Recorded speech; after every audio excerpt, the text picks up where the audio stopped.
I'm Ike.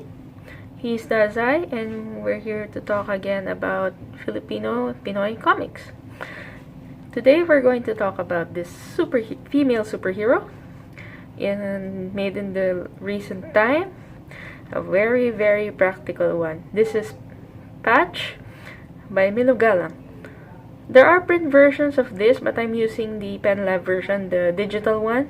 So all 4 available issues are available there, so you can go there and get your read the whole story yourselves. Okay, so yeah, we're introduced to Patricia, whose nickname is Patch, who works in a call center by night and seems to be a new superhero by day. She made a deal with this spirit. In this series, it's called a Demonyo. So she's like possessed by a demon spirit. She calls him Gerbs, and they work together to fight off these evil spirits who have been eating off the souls of human beings. As this vessel for this Demonyo, Patch is called a puente. Okay, and then apparently there seems to be an organization of puente, and for better or worse, Patch is the most recent puente. Those who fight against the evil forces that eat human souls. Okay. However, Patch is so incredibly new at this that Patch and Gerbs are still arguing about how to do things, what is the principle of doing things, the limit, and they're still wondering, and they're still negotiating about the limits of what Gerbs can do and what Gerbs cannot do with Patch helping him.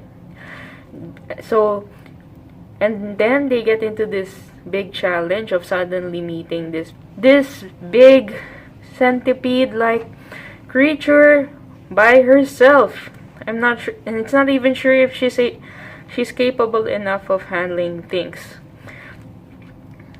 But despite all of these weaknesses, Gerbs seems to have agreed to take on Patch as his vessel because he found a kind spirit in Patch, a willingness to help others and a willingness to help people, not just meaning to have power in order to help people, not to have power for power's sake, like most people would do it.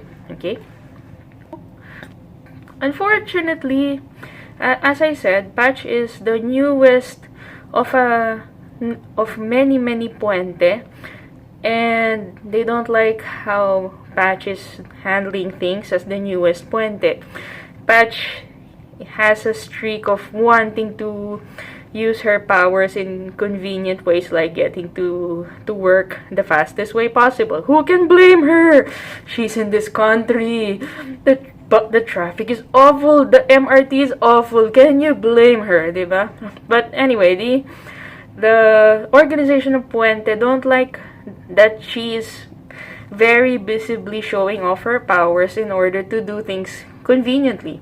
And so these 2 guys first fight with Patch, and they even fight with each other just to set things straight about what are people supposed to do with Patch. Meanwhile, Patch herself still doesn't know what she wants to do with her life, what she wants to do with being a puente. All she knows is that she does want to be a puente, and she wants to help people. And she wants to do it in the best way. How? And at this point in this story, it's still not sure how Patch will do it without angering people and without causing even more harm to more humans. As you can see from most of this art, Milo Galang is very, very capable of delivering very well-made panels. All of the typesetting is very nice. All of the paneling is very sharp. Issue 4, well, has rush work that Comic Con and Comic Con life tends to cause in comics. Very forgivable. the characterization given in this series is also incredible. You know Patch very well, even after 4 issues. You know her, that she's impatient, that she's not a show-off, but she is hardworking, she wants to help people, she's kind that way, and she's impulsive that way. You know all of that in just 4 issues, and 4 issues that are mostly about action, and yet you know all of that about Patch. Okay, you also know a little more about Jervs, but however, in this stage of the storytelling, we're still not told yet the details about the contract, I guess, between this Daemon Soul and his vessel Patch, and what is the conditions of the deal.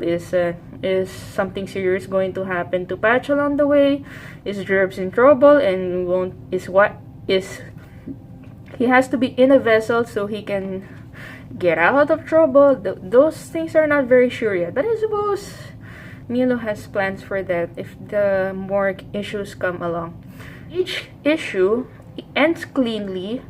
You know enough of the story to be happy about it, and more characterization was added in each issue, and yet nothing is left badly hanging enough to make you interested to read more, and yet satisfied enough about what you read in that contained issue, so not to feel incomplete, if that makes sense. Okay, so more comics need to be like that. What makes Patch unique is Patch herself. Okay, so always remember that Patch is unique because Patch is a person you want to follow, a person you want to know. Okay, and I'm very glad to know Patch as this character, and I do want to follow her as she gets to know more about herself, and hopefully she gets to be a even better defender of the good and the right, diba? Like you want with most of these people. And hopefully the series will continue. Hopefully the series will also have English translation, because I swear it has great international carryover. Even if the jokes and the cultural references are very uniquely Pinoy. Coffee at Mary Grace, anyone? Okay, so yeah, but there are a lot of things that can be presented to the international market, and it will be very understandable while still keeping our Pinoy culture references intact. So like manga and US comics, they retain their cultural things, and we're fine with it. Okay, and that can also be done here. So I hope this gets an English translation and it gets shared more widely, because Patch deserves it. Okay, so yeah, so please continue read Patch. At the moment it's on PixelLab. Yeah, and again, I'm EK and he's DAZAI. Please continue to read, and please continue to enjoy Pinoy comics. Thank you.